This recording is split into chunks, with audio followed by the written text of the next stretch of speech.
हाय दोस्तों, आज हम लोग बात करेंगे good credit and bad credit. Bank की नज़र में गुड क्रेडिट और बैड क्रेडिट क्या मायने रखता है? आपको लोन फटाफट मिलेगा या नहीं? आपका सिविल स्कोर जो किन्हीं कारण ख़राब हो गया था, क्या वो ठीक हो सकता है या नहीं? तो आज इसी पे हम लोग पूरी बात करेंगे। और दोस्तों, कैसे इसको ठीक किया जा सकता है? आपका सिविल स्कोर किन्हीं कारण जो भी ख़राब हो गया होगा, आज पूरी डिटेल हम आपके साथ शेयर करने वाले हैं दोस्तों। और इसी वीडियो में आपको पूरी डिटेल मिल जाएगी, तो आपको खुद ही पता चल जाएगा कि हाँ, हम अपने इस सिविल स्कोर को कैसे ठीक कर सकते हैं। और हाँ दोस्तों, अगर आप हमारे चैनल पर नए हैं तो सब्सक्राइब करना ना भूलिएगा, बेल आइकन दबाना मत भूलिएगा, क्योंकि बात बैड क्रेडिट गुड क्रेडिट की हो रही है। जस्ट जोक, आपको जो अच्छा लगेगा वही करिएगा। और देखते हैं दोस्तों, पढ़ते हैं कैसे कैसे ये करना है, कैसी डिटेल्स हैं आपके सामने हम शेयर करने वाले हैं। ओके,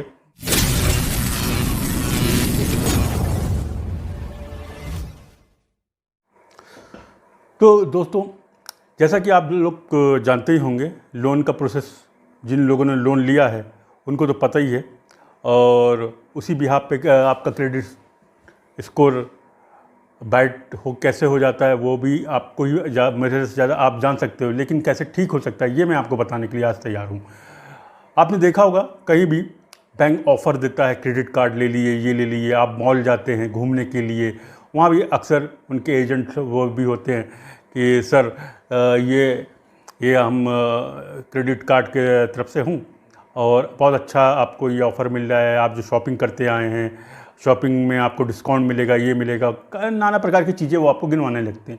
आप भी कहते हो यार ठीक तो है यार, हम जो इनको कैश देते हैं अगर इसे ले लेंगे तो हमको डिस्काउंट भी मिल जाएगा, साथ में एक टाइम भी मिल जाएगा 45 डेज या 50, बहुत से बैंक 50 डेज़ दे देते हैं।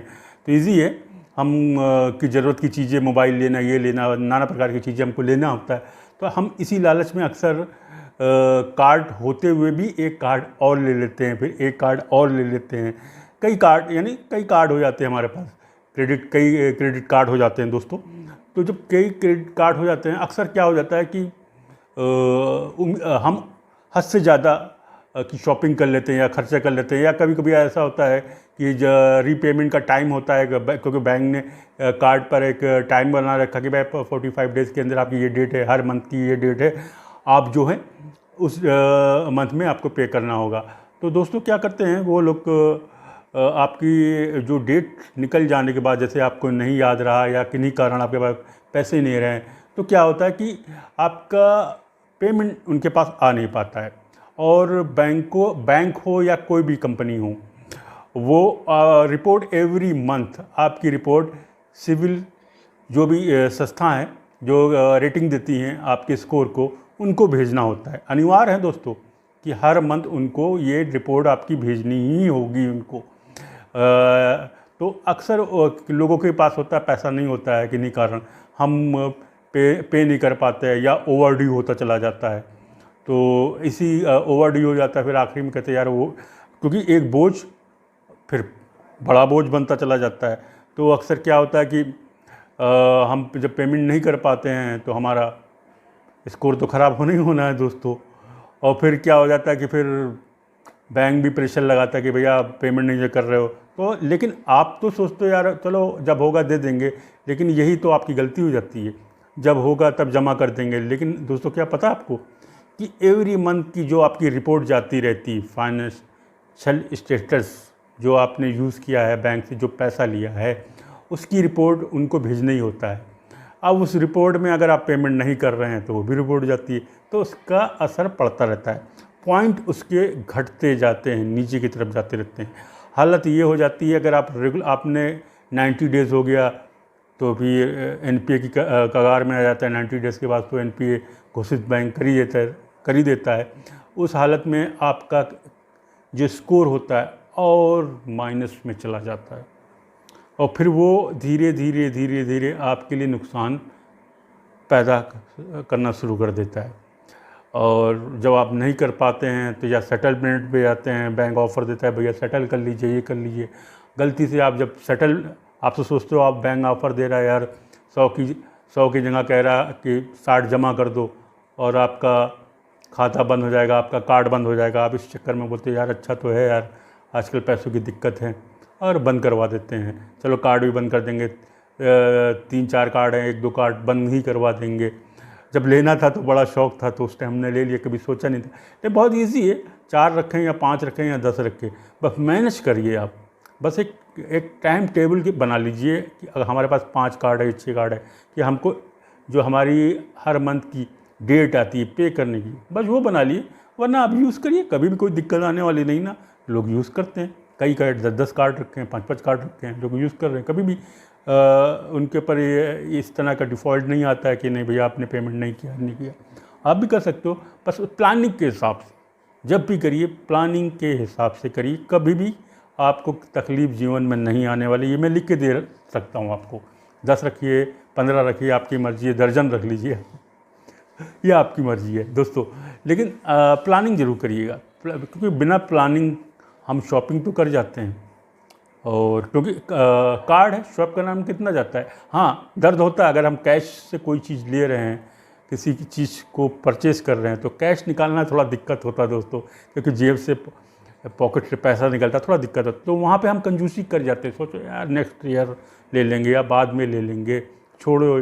या फैमिली होती है तो उस टाइम हम उनकी तो मना नहीं कर पाते हैं। कार्ड होता है, अरे ले लो बेगम, ले लो डार्लिंग, ले लो, जो भी कहना होता है। सॉरी, बुरा मत मानिएगा, हर घर की चीज़ें, घर की बातें होती हैं। तो आराम से वो स्वैप करा लेता है, स्वैप होने में पता भी नहीं चलता। झट रहा एक मैसेज आया कि हाँ भैया ट्रांजेक्शन सक्सेसफुल, तो आपको पता भी नहीं, आप लेके चले जाते हैं। लेकिन ये क्या होता है दोस्तों, अगर आपने प्लानिंग के साथ कुछ भी लेना हो, वट कुछ भी लेना, अगर प्लानिंग के साथ हमें कुछ भी लेना है, लैपटॉप लेना है, मोबाइल लेना है, टीवी लेना है, या कुछ भी लेना है, क्रेडिट कार्ड से लीजिए, बहुत अच्छा है। क्रेडिट कार्ड अच्छा है, ऐसा कुछ नहीं, बुराई नहीं ना। लेकिन बस आप अपनी प्लानिंग के साथ उसको यूज़ करिए कि हाँ भाई हमको ये कार्ड यूज़ करिए है तो इसको पे करना है, वो कार्ड यूज़ किया तो इसको पे करना है, कभी दिक्कत नहीं आने वाली है। आप पे करते रहिए, यूज़ करते रहिए, कभी दिक्कत नहीं आएगी। लेकिन हाँ दोस्तों, कभी कभार ऐसा हो जाता है, दिक्कत हमें आ जाती है। हमने कई लोगों को देखा है, उनकी दिक्कत आ गई है, सेटलमेंट करवाना, ये करना, या तो बहुत से जो भी एजेंट होते हैं घर के चक्कर लगाने लगते हैं, हम पे नहीं करते हैं, कॉल आने लगती है, ये आने लगती है। तो इससे अच्छा है, इससे बेहतर है कि हाँ अगर हम राइट टाइम रहें तो कभी दिक्कत नहीं रहेगी। खैर हम इंसान हैं, गलतियाँ हम ही से होंगी और किससे होगी। तो अगर गलतियाँ होंगी तो ऐसा कुछ नहीं कि सुधारी नहीं जा सकती है। बैड स्कोर है, सिविल ख़राब है तो ऐसा नहीं सुधारा नहीं जा सकता है। ठीक है, आपने लोन लेके कार्ड क्लोज़ कर दिया और फर्दर आपको फिर कार्ड की रिक्वायरमेंट है या लोन लेना है, आपका स्कोर बहुत ख़राब है, माइनस है, तो इस हालत में बैंक तो लोन देगा नहीं, कोई भी सस्ता लोन तो देगी नहीं।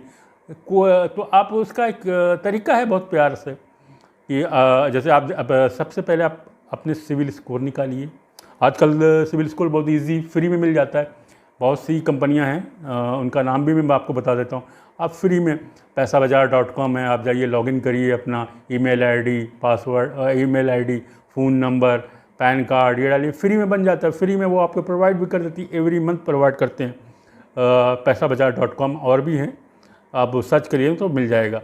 तो आप अपना ईजी, तो आप क्या करेंगे कि आप अपने सिविल स्कोर जिनके ख़राब हैं, सबसे पहले आप अपना सिविल स्कोर निकालिए, देखिए कि हमारा स्कोर क्या है, क्या गड़बड़ है, कहाँ से गड़बड़ी। उसमें सारी डिटेल्स रहती हैं सिविल में, मैं आपको दिखाता हूँ कि सारी डिटेल रहती है, कहाँ से क्या गड़बड़ है, कहाँ से बैड चल रहा है, कहाँ से क्या सेटल है, कुछ है, ये है। तो आप उसको कैसे मैनेज करें दोस्तों। अब उसको क्योंकि जो अगर आपका इतना बैड स्कोर है तो लोन तो मिलेगा नहीं, तो कैसे हम कह रहे हैं, तो क्या चीज़ें ऐसी करना चाहिए जो हम इसको ठीक कर लें। बैंक के पास भी जाएंगे तो बैंक के पास भी बहुत स्कीमें होती हैं, वो कहते हैं कि आपका सिविल स्कोर इम्प्रूव करना है तो भैया ऐसा करिए, ऐसा करिए, वैसे करिए। तो बहुत इजी है, अगर आपको अपने भविष्य में लोन लेना है या क्रेडिट कार्ड लेना है तो इजी है। आप एक बैंक में जाइए या जिस बैंक में हो, आप एक एफडी करा लिए, 10,000 की है या जितने की एफडी करा ली, आजकल तो बैंक तो मालूम है कि हमने 10,000 की एफडी कर ली या 25,000 की एफडी कर ली, तो एफडी के अगेंस्ट आप जो हैं क्रेडिट कार्ड ले लीजिए। अब बैंक आपको इजी आपको वो कार्ड प्रोवाइड कर देता है एफडी के अगेंस्ट, तो उसमें आपको फ़ायदा भी है क्योंकि एफडी का जो इंटरेस्ट मिल रहा है वो तो आपको मिलेगा, ठीक है। एक तो वहाँ से आपको फ़ायदा हो रहा है, दूसरा आपको क्रेडिट कार्ड मिल जाता है।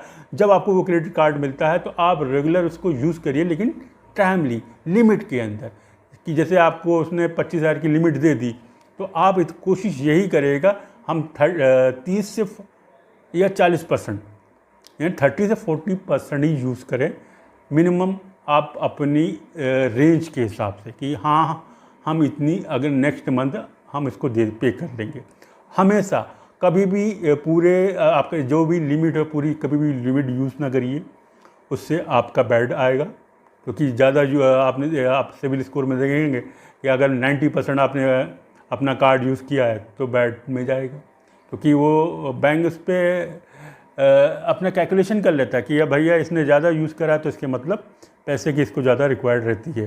तो बैंक हर तरह से देख लेता है, आपके जो रिपोर्ट कार्ड होता है सिविल का वहाँ से सारी चीज़ें निकाल लेता है। तो आप जो है हमेशा 30 से 40-50% के अंदर ही आप यूजेस रखिए और टाइमली आप इसको जो है पे करते जाइए, एवरी मंथ पे करते रहिए।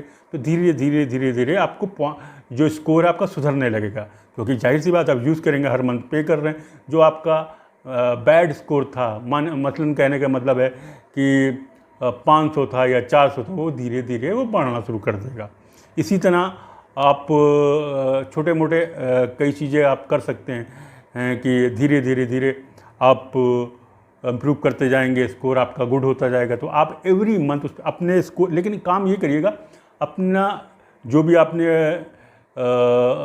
पैसाबाजार.com में जो आईडी बनाई है तो आपको वो ऐप डाउनलोड कर लिएगा, तो वो आपको एवरी मंथ आपका रिपोर्ट वो भेजते रहेंगे। तो आपको पता भी चलता है कि हाँ मेरा स्कोर ग्रो कर रहा, बढ़ रहा है, ठीक हो रहा है।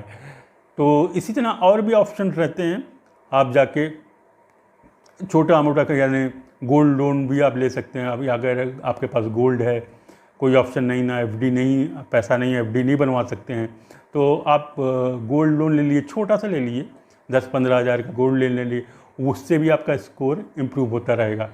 जब आपका स्कोर इम्प्रूव होता रहेगा, बढ़ता रहेगा, तो आपका बेहतर स्कोर की तरफ जाएगा। तो ईज़िली फिर जब स्कोर अच्छा होता है तो बैंक आपको ईज़ी लोन प्रोवाइड कर देता है। तो दोस्तों ऐसे कई कारण होते हैं कि हम नासमझी में गलतियां कर जाते हैं, लेकिन उन गलतियों के सुधार भी है। अगर हम बीमार हैं तो डॉक्टर है, अगर सिविल स्कोर ख़राब है तो हम हैं आपको बताने के लिए। तो मैं आपको पूरी एक वीडियो ही दिखा देता हूं कि कैसे हम स्कोर को ठीक कर सकते हैं। पूरी वीडियो देख लीजिए और आपको यहीं से आपको पूरा अंदाज़ा हो जाएगा कि हम कैसे स्कोर ठीक करते हैं।